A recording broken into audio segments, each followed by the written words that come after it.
सत साहेब। बच्चों, पिछली वीडियो में आपने सुना नाभि चक्र के बारे में और वहाँ पर ब्रह्मा और ब्रह्मांड की शक्ति है। ब्रह्मा जी की शक्ति दो तरह से काम करती है, वो भी आपने सुना। लेकिन जब हम नाभि से ऊपर की ओर चलते हैं तो हृदय चक्र आता है। हृदय चक्राल को जब हम देखते हैं तो हृदय में जाने के बाद हृदय के दो भाग हैं, एक तरफ प्रेम और दया और दूसरी तरफ लोभ और मोह।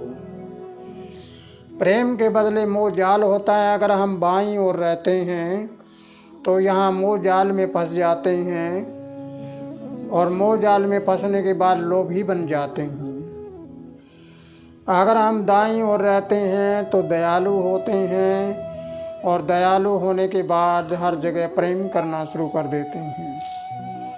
अब हमें देखना है कि वस्तु एक ही है और उसके गुण अलग अलग हैं। एक तरफ कुछ गुण है, दूसरी तरफ कुछ है, लेकिन ये सारा का सारा सौदा नीचे से चल के आया है।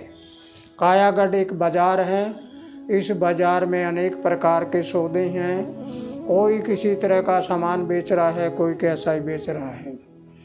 अगर हम रिद्धि सिद्धि से चलें, पहले रिद्धि से चलें तो फिर ऊपर स्वादिष्टान में आए, स्वादिष्टान से मणिपुर में आए, तो ये सब रजोगुण है। इस रजोगुण से चल के अब हम हृदय तक पहुँचे तो हृदय में सतोगुण होता है।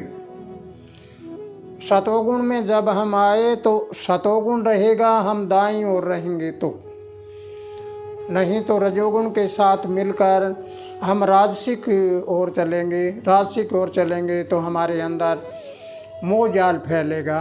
मोह जाल किस में? संतान में होगा, स्वादिष्टान में होगा, भोगों में होगा, मोह माया में होगा। इस प्रकार हम अपना ध्यान वहाँ पर रखेंगे। अगर हम दाईं ओर रहेंगे तो सीधी की ओर चलेंगे। सीधी से हम आगे चले, स्वादिष्टान में चले तो सब सुरत का योग हुआ और उसके द्वारा संतान उत्पन्न हुई, वो ज्ञान होती है। उससे आगे मणिपुर में चले, नाभ कमल में चले, नाभ चक्र में चले, वहाँ जाकर हम पार ब्रह्म के पास चलेंगे। यानी इस ब्रह्म से पार रहने वाला पार ब्रह्म जो पूरे का पूरा ब्रह्मांड दिखाता है। आप उससे चले तो हृदय कमल में आकर, हृदय चक्राल में आकर यहाँ पर सतोगुण की शक्ति है। सतोगुण विष्णु से संबंधित होती है। और विष्णु क्या होता है? विष्णु हमारे अंदर एक विश्वसनीय शक्ति होती है।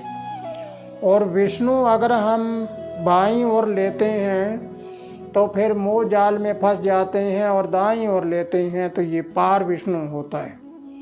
यानी ऊपर जाने वाला विष्णु, वो विष्णु जिस विष्णु ने यहाँ वाले विष्णु को पैदा किया।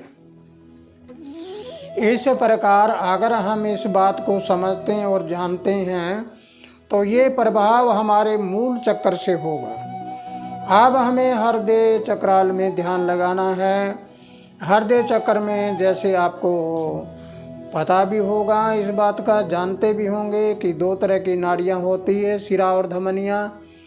एक कहीं गंदे खून की नाड़ियाँ भी होती है, अच्छे खून की भी होती है। तो जब हमारा ध्यान दूषित की ओर चला जाता है तो हम संसार में चले जाएंगे। अगर स्वस्थता की ओर चलेंगे तो हम निराकार की ओर जाकर प्रेम और दया भावना रखेंगे। अब हमें इस हृदय चक्र में ध्यान लगाने के लिए क्या करना चाहिए? हृदय स्रोत किसका है? ये जल प्रवाह करता है, जल को सारे शरीर में भेजता है, खून को सारे शरीर में वितरित करता है, यानी पालन पोषण करता है। जब पालना करता है तो पालने वाले का ध्यान अगर हम लगाएं तो किस तरीके से लगाएं? इसके ध्यान लगाने से पहले एक छोटी सी बात और बता देता हूँ आपको कि जिन लोगों के हृदय गति रुक जाने से या हार्ट अटैक हो जाने की संभावना होती है, वो किस वजह से होती है? वो वायु ज़्यादा बढ़ने से होती है। और एक बार मैंने एक वीडियो में पहले बताई है, कब्ज़, कोई चीज़ की कब्ज़ हो शरीर में, हर चीज़ का आना और जाना होता है, वो त्याग होता है, ग्रहण करता है, वो त्यागता है। अगर वो त्याग पूरा ना हो तो फिर इंसान के दिल के ऊपर अटैक होता है। और हृदय गति, जैसे कोई नाड़ियाँ हैं उसमें ऐसे खून चल रहा है, आगे नाड़ियाँ बंद हो जाए तो पीछे का क्या करेगा। जैसे मोटर है, मोटर को हम लगा दिया, पानी चला दिया, आगे पाइप रुक जाती है तो मोटर जलने का खतरा होता है। इस प्रकार हृदय को जलने का खतरा होता है। इस प्रकार कब्ज़ किसी चीज़ की ना हो हमारे अंदर, सब तरह से स्वच्छ हों। फिर हम ध्यान लगाएं। ध्यान लगाने के बाद हम देखें कि पहला हम खून पे ध्यान लगाया, फिर हमने आकाश पे ध्यान लगाया, और उसके पहले हमने वायु पर भी लगाया। लेकिन अब हम धरती तत्व पे ध्यान लगाते हैं। धरती को अगर हम गर्म रखेंगे, धरती में बहने वाला खून है, जल है, इस जल को गर्म रखेंगे इसमें धरती में, तो हमारे शरीर में बीमारियां नहीं होगी और हृदय हमारा स्वस्थ होगा। इस उंगली को, यानी धरती तत्व वाली उंगली को हम अग्नि तत्व वाले अंगूठे से जोड़ें और ऐसे ध्यान लगाएं। ध्यान कहाँ होना चाहिए? हृदय में। हृदय में ध्यान लगाओगे तो मूल चक्र से भी ऊर्जा उठना शुरू हो जाएगी और हृदय चक्राल में आकर ऊर्जा पूर्ण रूप से विकसित हो जाएगी तुम्हारे अंदर। तो बच्चों, लंबा सांस लीजिए।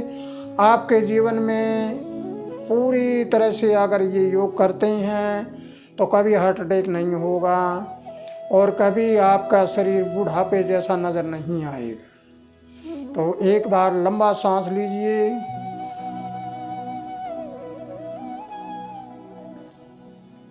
सांस को पूरा भरने के बाद फिर धीरे धीरे धीरे छोड़ना है, लेकिन अंदर का ध्यान हमारा हृदय में होना चाहिए। जो ही हृदय में ध्यान होगा और लंबे लंबे सांस लोगे तो इसकी गतिविधियां हैं वो होगी आपकी, वो छाती फूलने लग जाएगी, आपकी छाती खुली नज़र आएगी, खुलना शुरू हो जाएगी। तो जब छाती खुलेगी तो हृदय को फैलने में जगह मिलेगी, फेफड़ों को फैलने में जगह मिलेगी, फिर आपको किसी तरह की कोई समस्या नहीं होगी। इसलिए प्यारे बच्चों, पूर्ण रूप से ध्यान लगाकर और अपने घरों में बैठकर आप कम से कम 50 से 60 सांस ऐसे लीजिए। उसके बाद में आगे चलोगे तो आपका ध्यान पूर्ण रूप से लगना शुरू हो जाएगा और बीमारियां भी छूमंतर हो जाएगी। तो ध्यान लगाने के बाद आप अपने ब्रह्मांड को देखने की ओर चल पड़े, क्योंकि जब हम हृदय से नीचे रहते हैं तब हम नीचे वाली बात करते हैं और ऊपर रहते हैं तो ऊपर चलते हैं तो हम ऊपर की बात करेंगे। तो प्यारे बच्चों, अभी आपको जैसे ये योग बताया है, इस योग को पूर्ण रूप से समझकर आप ध्यान क्रिया में बैठिए ताकि शरीर पूरा स्वस्थ हो जाए और आपको ये पता लग जाए कि प्रकृति ने आपके शरीर की रचना कैसे करी और हमें जीवन कैसे जीना चाहिए और हमारे जीवन का आधार क्या है। तो प्यारे बच्चों, अगर ये वीडियो आपको समझ आई है तो ज़्यादा से ज़्यादा शेयर करिए और अपने विचारों को कमेंट बॉक्स में भी लिखिए और लाइक करना तो बिल्कुल मत भूलिए। इसी के साथ खुशहाल रहो, आनंद करते रहो। सत साहे।